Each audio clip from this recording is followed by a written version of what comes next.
Fear. The word alone carries weight. It is the invisible chain that holds men back from pursuing what is possible. It is the quiet thief of dreams, stealing silently in the night while its victims sleep. More opportunities have been lost to fear than to failure.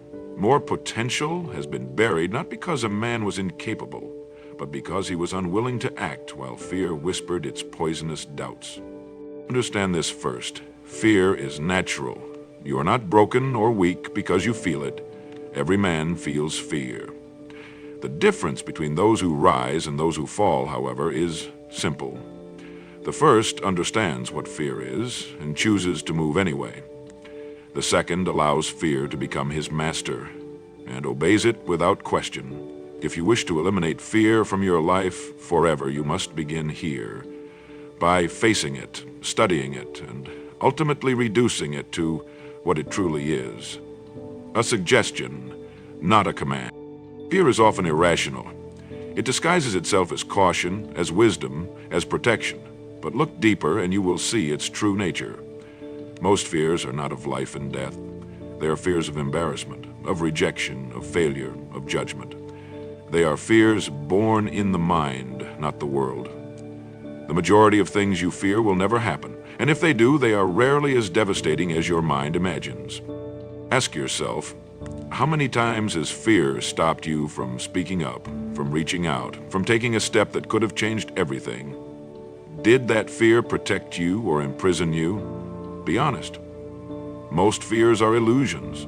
They hold power only because you allow them to. The mind, left unchecked, will create stories that paralyze you. But stories are not reality.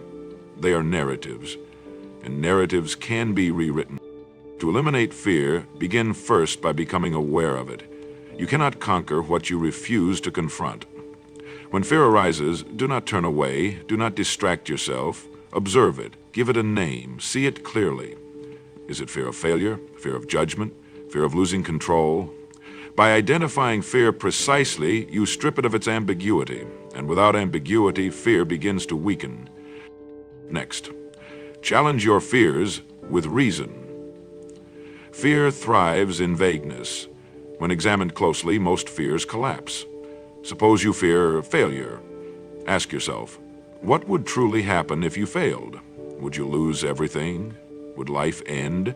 Or would you simply face discomfort, learn a lesson, and try again with greater wisdom?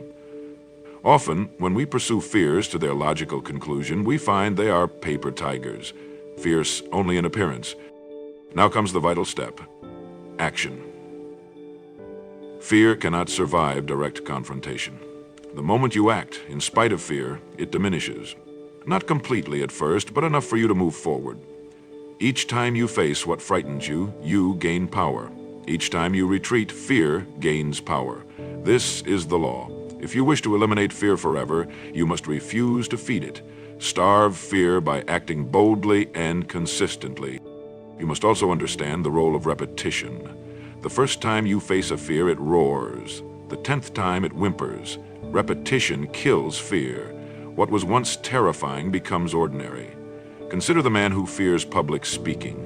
His first speech is filled with anxiety. His 10th, confidence begins to appear. By his 100th, he speaks as naturally as he breathes. Why? Not because the fear left him, but because he outgrew it through repetition. Finally, remember this profound truth. Fear will always exist, but its control over you is optional. Courage is not the absence of fear. It is the decision to proceed despite it. You will never reach a point where life presents no risks, no uncertainty, but you can reach a point where fear no longer dictates your choices. To eliminate fear from your life forever, you must change your relationship to it. See fear not as a signal to stop, but as a signal to pay attention, and then proceed. Every time you do this, fear weakens and you strengthen. Soon fear becomes like background noise, present but powerless. You were not born to live afraid. You were born to rise above fear, to master it, and to move boldly in the direction of your purpose. That journey begins today. By now you understand. Fear loses its grip each time you refuse to obey it. But let us go deeper, for fear does not always shout. Sometimes it whispers. It speaks softly through hesitation, through subtle procrastination, through the quiet voice that says, "Not now, maybe later." This, too, is fear. And in many ways, this form is even more dangerous than the obvious terrors that shake us. You see, a man may recognize great fear. He may know when he is terrified to make a decision or to take a bold step. But hesitation, delay, these disguise themselves as logic. They sound reasonable. Why rush, they say. Wait until everything is perfect. But perfection never arrives. Delay becomes habit, and so the man lives his life in pause. This is fear, clever and concealed. To eliminate fear forever, you must declare war not only on obvious fears, but also on hesitation. You must become the man who acts, not recklessly, but decisively. The man who does not wait for courage to arrive before beginning. The truth is this: courage does not precede action. Action precedes courage. Only by moving forward, step by step, task by task, does the feeling of confidence grow. This is why the bold seem fearless. They are not without fear. They have simply conditioned themselves to act regardless of it. Where others hesitate, they move. Where others pause, they progress. In this, they train themselves for greatness. For life rewards action, not hesitation. There is another subtle form of fear, the fear of judgment, the fear of what others may think. This fear, though invisible, binds millions in mediocrity. The man consumed by it asks himself too often, "What will they say? How will they perceive me?" And so he dilutes his dreams. He shrinks his ambitions. He edits himself to fit comfortably into the expectations of others. Understand this well. No man ever achieved greatness while chained to the opinions of the crowd. Those who leave a mark on the world walk alone at times. They endure whispers and criticism, but they persist because their loyalty is not to comfort, but to truth. If you wish to eliminate fear forever, you must sever the need for approval. Respect others, yes, but live to honor your own convictions, not to satisfy fleeting applause. And what of the fear of failure? This fear is the gatekeeper of ambition. It tells you to stay safe, to avoid risk, to remain where the ground feels familiar. But let me ask you, is failure truly the enemy, or is it the beginning of wisdom? Every man who built something of value has failed, not once, but many times. Failure taught him what success never could. It shaped him, hardened him, and prepared him. You must see failure as necessary, not fatal. When you stumble, and you will, rise with curiosity, not shame. Ask, "What did this teach me? How will I be better tomorrow because of this?" The man who sees failure as feedback rather than finality is a man who fears nothing. Another powerful tool in eliminating fear is preparation. Fear thrives in uncertainty. The unknown feeds anxiety, but the prepared mind fears less. When you know your material, you speak with confidence. When you have rehearsed, you act with poise. When you have planned, you move with assurance. Do not neglect preparation. It is not only the path to competence, it is the antidote to fear. Still, even with preparation, fear may arise. In these moments, presence is your shield. Fear lives in imagination. It draws its power from possible futures, none of which are real. But when you anchor yourself in the present, in the task at hand, in the breath you take, in the step you are on, fear cannot follow. It requires projection to survive. Presence starves it. So train yourself to return again and again to the moment. Focus on doing the work before you, not worrying about what might go wrong. Focus on controlling what you can, not fearing what you cannot. Focus on progress, however small, not perfection. In presence, fear fades like a shadow in sunlight. You see, now, fear is not removed by magic. It is eliminated through process, awareness, challenge, action, preparation, presence. These are the tools you will use again and again until fear becomes what it truly is: powerless. You were never meant to be ruled by fear, you were meant to rule over it. And in mastering fear, you do not simply survive life, you command it.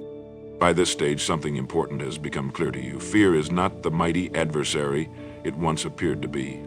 It is smaller, quieter, and far more fragile when exposed to the light of deliberate thought and action. But while it may seem to retreat, you must remain vigilant. For fear, though weakened, is patient. If left unchecked, it will seek to regain its foothold, and so the work continues. To eliminate fear forever, you must do more than face it occasionally. You must build a life that does not invite it back. You must become the kind of person, through habits, thoughts, and actions, for whom fear finds no welcome. This is not simply about avoiding fear. It is about transcending it. And transcendence comes through standards. You see, the fearful man lives reactively. He responds to life's demands from a place of uncertainty. He waits for events to decide his fate. But the man who eliminates fear forever rises each day with clearer standards, non-negotiable principles that dictate how he will think, speak, and act. He does not wait for confidence to appear. He summons it through consistency. He does not negotiate with hesitation. He replaces it with predetermined action.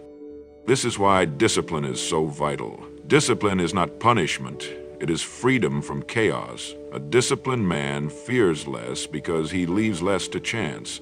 He shows up, he does the work, he faces discomfort until discomfort bows in submission. Without discipline, even the strongest man will become a servant to fear. With discipline, even the faint-hearted will become courageous in time. You must decide who you are long before fear challenges you. The man who decides in advance does not tremble when trials arise. He has already made the decision to persist, to endure, to overcome. Fear loses power in the presence of pre-made decisions. Another critical factor in eliminating fear is environment. The fearful man surrounds himself with voices of doubt. He allows negativity to echo and amplify his insecurities. But the wise man curates his surroundings carefully. He reads books that expand his mind. He listens to voices that elevate his thinking. He spends time with people who reflect courage, not complaint. Fear flourishes in toxic environments, but it withers in places filled with faith, ambition, and decisive action. And yet, even with the right environment and strong discipline, fear may still whisper. It is here that faith plays its role. Faith, not in the mystical sense, but in the deeply personal sense, is essential. You must have faith in yourself. Faith that even if you stumble, you will rise. Faith that even if you fail, you will learn. Faith that life, while unpredictable, rewards those who stay true to their path. Without faith, fear will always find a way in. It will remind you of every past mistake. It will point to every possible future disappointment. But faith answers back calmly yet firmly with this truth: I will face whatever comes, and I will prevail. Faith quiets fear, not by denying danger, but by affirming strength. Consider this: every great leap forward in history and in your personal life required faith.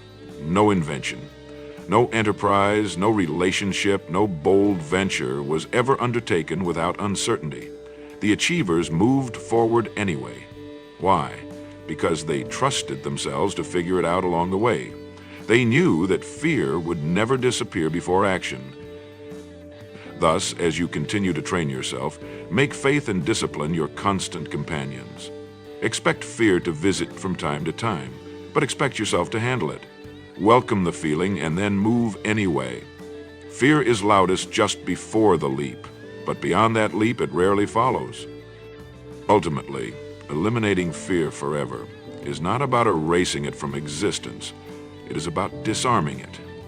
It is about rising so far above it, so consistently that fear becomes irrelevant, not absent, but powerless. You will feel it occasionally, but you will no longer obey it. And when that day comes, when fear arrives and you no longer react, you will know you have won. Not because fear is gone, but because it no longer decides for you. You decide. Always. That is true freedom. There is something profound that happens when fear no longer holds the reins of your life. You begin to experience a shift, not just in your circumstances, but in your very essence. You become in word and deed a different kind of man. The fearful man reacts. The man who has eliminated fear creates. He wakes each morning with quiet authority. He no longer asks, "What will happen to me today?" Instead, he declares, "Here is what I will make happen today." You must understand this deeply. The absence of fear is not emptiness. It is not passivity. It is not recklessness. No, it is clarity. It is the sharpness of thought that only comes when noise has been silenced. When you eliminate fear, you also eliminate confusion. You see yourself clearly. You see your path clearly. And perhaps most importantly, you see obstacles clearly, not as threats, but as challenges to be solved. Once every decision was clouded by what if. Now decisions are guided by what must I do. This is the power of a trained, fearless mind. It no longer entertains endless debate. It no longer seeks endless validation. It sees and it acts. In this new state, failure too takes on a new meaning. The fearful man views failure as final. The fearless man views it as feedback. He understands that the road to any worthy destination is paved with setbacks. But where the weak man turns back, the man of courage adjusts. He does not collapse at the sight of difficulty. He adapts. He refines. He sharpens his skills and moves forward with even greater clarity. Consider the lives of the great achievers. They are not absent of failure, far from it. Their lives are filled with moments of defeat, of rejection, of trials. But observe carefully. None of these moments defined them. What defined them was their response. They stood up, they tried again, and each time they did, fear weakened its grip. Eventually it became nothing more than background noise, irrelevant in the face of their commitment. This is what awaits you as you continue. Fear is slowly starved of its influence. Each day you act in spite of it. Each time you choose courage over comfort, you are withdrawing energy from fear's grasp. And in turn, you are feeding strength. You are making boldness your default. You are conditioning yourself to move, to speak, to lead, even when uncertainty remains.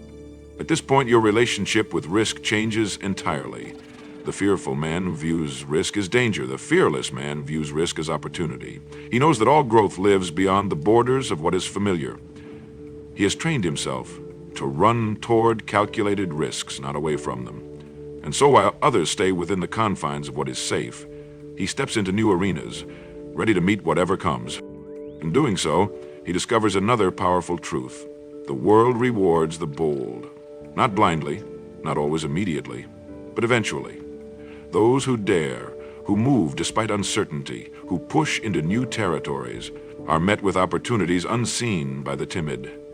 Life itself begins to shape itself in response to such men. And here you stand on the edge of becoming such a man. You have begun to eliminate fear not by wishing it away, but by proving to yourself that you no longer need it. You have begun to live by higher standards, standards that leave no room for hesitation. You have begun to show up, even when fear whispers, "Stay comfortable." And each time you show up, you shrink fear's presence further. What you are learning now is timeless. Fear may knock, but you no longer answer. Fear may speak, but you no longer listen. You have other voices to attend to now, voices of purpose, of vision, of courage. You are becoming the man fear fears. And when you arrive at this level, you will see life differently, not as something to survive, but as something to shape. Not as a series of threats, but as an endless landscape of possibilities. As fear continues to lose its hold, something else quietly begins to emerge: power. Not power over others, but power over yourself. This is the rarest and most valuable power of all. When a man conquers his inner world, he discovers that the external world bends more easily to his will, not because the world has changed, but because he has. You see, a fearful man is always negotiating with life. He tiptoes through decisions, always seeking reassurance. He seeks guarantees where none exist. He asks, "What if I fail?" And so opportunities slip through his fingers. But a man who has eliminated fear does not negotiate. He decides, he commits, he takes possession of his future. He understands this profound truth. Indecision is itself a form of fear, and it is among the most costly. Clarity belongs to the courageous. The man free from fear makes decisions quickly and changes them slowly. He does not need to consult the opinions of the crowd. He does not waver with each new piece of gossip or trend. He chooses based on principles, based on vision, and based on what aligns with who he has decided to become. And this decisiveness spills into every area of life. In work, he moves confidently while others hesitate. In relationships, he speaks honestly while others hide behind polite evasions. In his personal pursuits, he aims high while others lower their standards in the name of being realistic. Fearful men dilute their goals to avoid disappointment. Fearless men elevate their standards to meet their true potential. And yet, this is not arrogance, this is not recklessness. The man who has removed fear from his life is not loud. He is not aggressive. In fact, he is calm. He is measured. There is no frantic energy in him. Why? Because he does not chase, he does not scramble. He simply advances. Fearless action does not look rushed, it looks controlled. There is power in stillness, and the man who has conquered fear moves from that still place.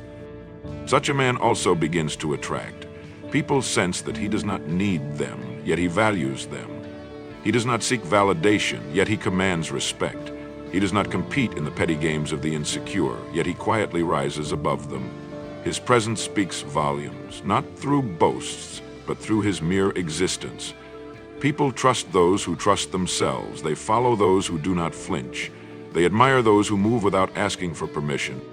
And so success, too, becomes inevitable. Not because the fearless man seeks shortcuts or cheats the system, but because life has always rewarded clarity and confidence. Opportunities are naturally given to those who are ready, and readiness, more than talent, is what separates the achievers from the spectators.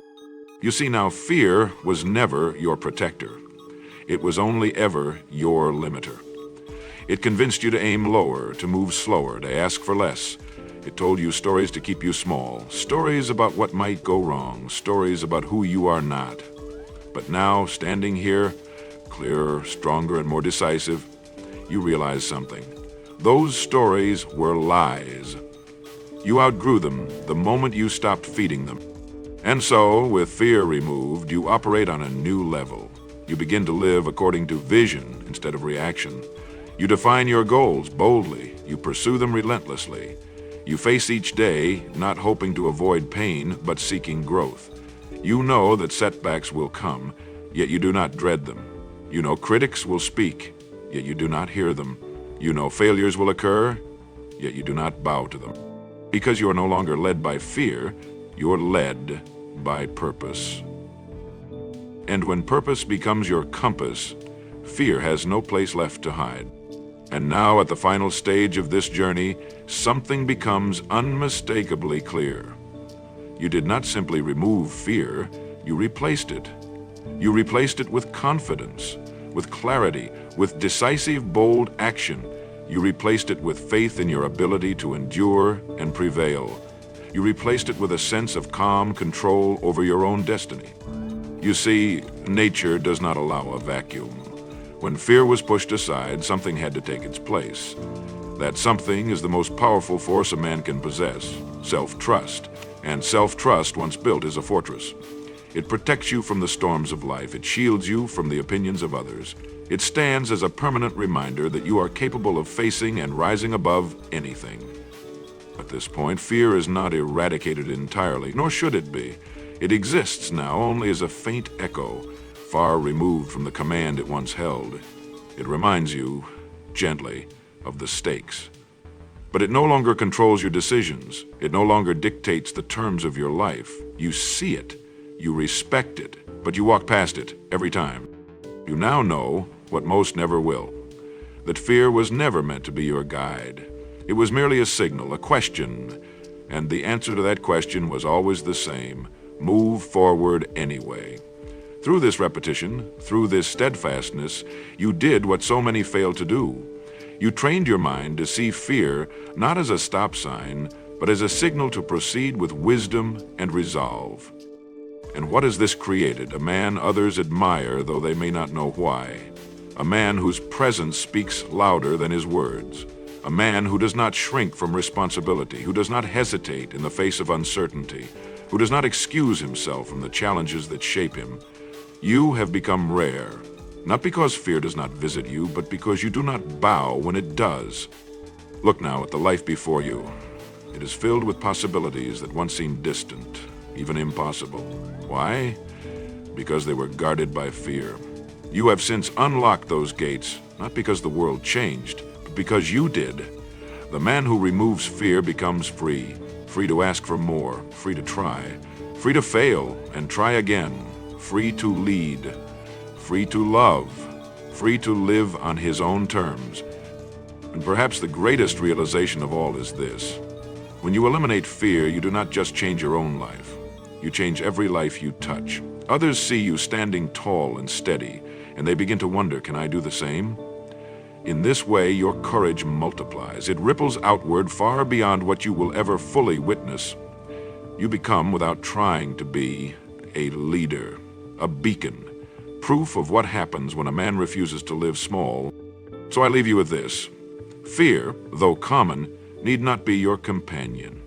It may visit, but it need not stay. You have the power to master it, to outgrow it, to reduce it to nothing more than background noise on the path to your greatest self. Eliminate fear, and what remains is simple, pure, and unshakable. You, unbound. You, acting boldly. You, living freely, as you're always meant to be.